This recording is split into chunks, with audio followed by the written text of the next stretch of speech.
Yemeni ক্ষেপণাস্ত্র হামলায় Israeli বিমানবন্দর বন্ধ ঘোষণা। চুক্তি কার্যকর করার আগে গাজায় হামলা হলে জিম্মিদের হত্যা করা হবে।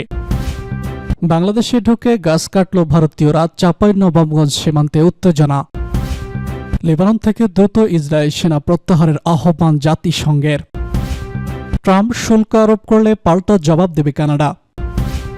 ইয়েমেনি ক্ষেপণাস্ত্র হামলায় ইসরায়েলি বিমানবন্দর বন্ধ ঘোষণা।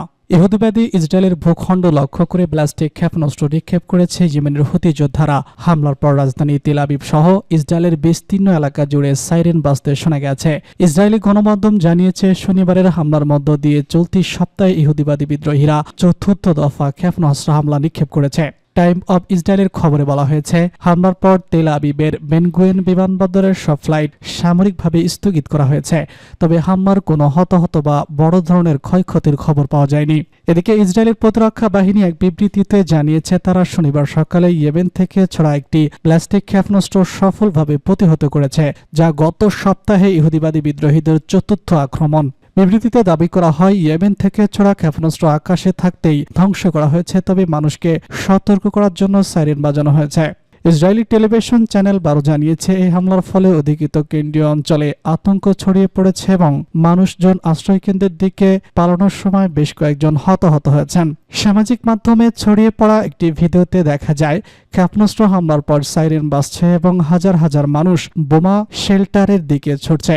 ইসরায়েলি নিরাপত্তা বাহিনী এই হামলার প্রতিক্রিয়ায় পদক্ষেপ নিচ্ছে এবং পরিস্থিতি নিয়ন্ত্রণে আনার চেষ্টা করছে।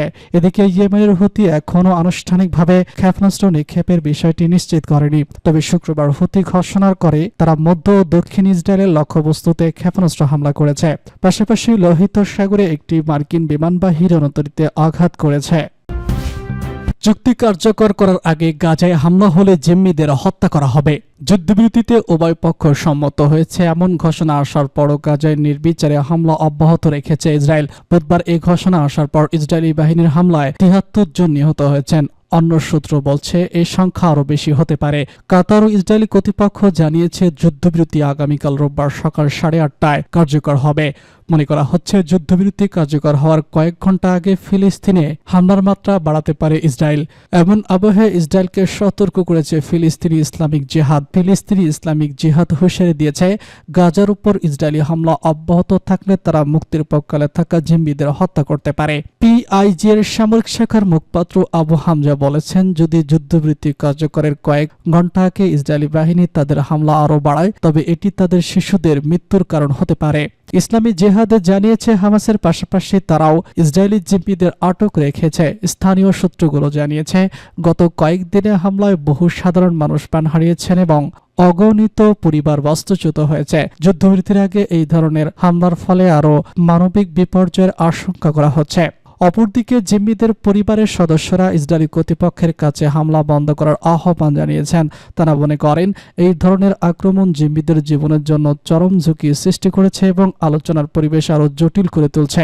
এদিকে হামাসের সঙ্গে যুদ্ধবিরতি চুক্তি ও জিম্মি মুক্তির সফলভাবে সম্পন্ন করতে প্রস্তুত বলে জানিয়েছে ইসরায়েলি প্রতিরক্ষা বাহিনী আইডিএফ। এক বিবৃতিতে আইডিএফ বলেছে, সরকার গত রাতে চুক্তি অনুমোদন লাভ করেছে এবং আগামীকাল থেকে কার্যকর হবে।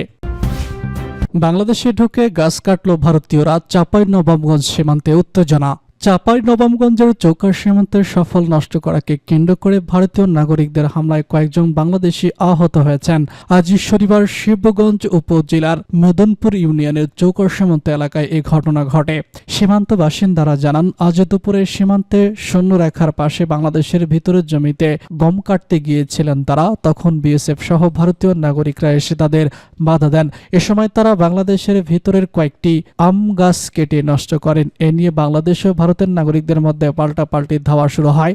এ সময় ভারতীয় নাগরিকদের হাসুরায় হাসতে ও তাদের ছোড়া পাথরের কয়েকজন বাংলাদেশি আহত হন। পরে তাদের প্রতিরোধে বিজিবি এবং বাংলাদেশিরা একসঙ্গে তাদের মোকাবেলা করার চেষ্টা করে। বিএসএফ অনবরত টিয়ার শেল নিক্ষেপ করছে বলেও জানান স্থানীয়রা। মেদনপুর ইউনিয়নের ইউপি সদস্য মোহাম্মদ কামাল উদ্দিন বলেছেন, বিএসএফ এর সদস্যরা অবৈধভাবে বাংলাদেশে ঢুকে তাদের এলাকায় আম গাছের ডালপালা কেটে দিয়েছে। পরে বিজেপি ও স্থানীয়দের মুখোমুখিতে তারা ডালপালা ফেলে গেছে। সীমান্ত এলাকায় উত্তেজনা বিরাজ করছে।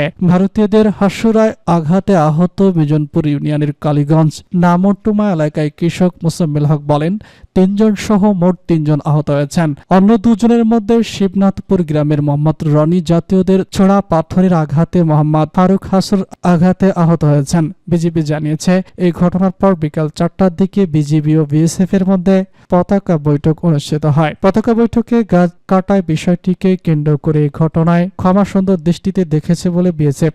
এর আগে চৌকা সীমান্তের ওপারে ভারতের সুখদেবপুর সীমান্ত ভারতীয় সীমান্তরক্ষী বাহিনী বিএসএফ কাঁটাতারের বেড়া নির্মাণ নিয়ে কয়েকদিন ধরে উত্তেজনা বিরাজ করেছিল।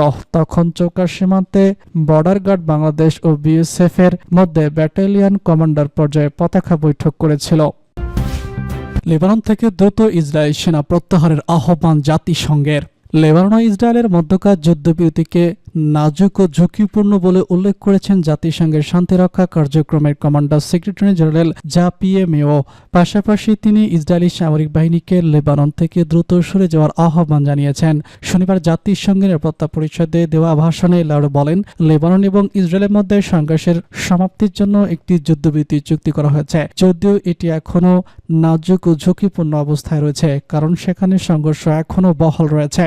তিনি বলেন, লেবানন সরকার যুদ্ধবিরতির চুক্তি রক্ষা করার অঙ্গীকার করেছে, তবে সেখানে ইসরায়েলি সেনাবাহিনীর উপস্থিতি জাতিসংঘ নিরাপত্তা পরিষদের রেজলিউশন 1701 এর লঙ্ঘন। লাক্রোয়া জানান, ইসরায়েলের সেনা প্রত্যাহার কার্যক্রমের উপরই সেখানে লেবাননের সশস্ত্র বাহিনী এলএএফ সদস্য মোতায়েন নির্ভর করছে। তিনি আরো বলেছেন, ইসরায়েলি বাহিনী অবৈধভাবে টানেল ধ্বংস স্থাপন গড়িয়ে দেওয়া এবং কৃষি জমি ধ্বংস করা যাচ্ছে। এমনকি লেবাননের আকাশ সীমায় ইসরায়েলের অনবরত আক্রমণ ও যুদ্ধবিরতির চুক্তি লঙ্ঘন অব্যাহত রয়েছে। জাতিসংঘের এই শীর্ষ কর্মকর্তা সতর্ক করে দিয়ে বলেছেন, ঘোষণা অনুযায়ী ইসরায়েলি বাহিনীর উচিত এই 60 দিনের মেয়াদ শেষ হওয়ার আগেই অবিলম্বে লেবাননে ভূখণ্ড ত্যাগ করা।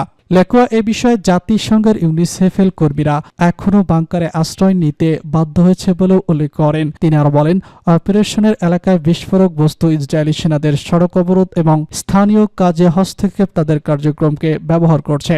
এদিকে জাতিসংঘের ট্রুথ সুপারিশন অরিয়েন্টেশন এর প্রধান প্যাট্রিক গাইটার জানান, ইসরায়েলি বাহিনী গোলান মালভূমির নিরপেক্ষ অঞ্চল এবং লেবানন সীমান্তে নির্মাণ কাজ এবং টেলিযোগাযোগ সরঞ্জাম স্থাপন করছে। পাশাপাশি সিরিয়ার সর্বভৌমত্ব লঙ্ঘন করে ইসরায়েল তাদের বিমান হামলা আরও বাড়িয়েছে।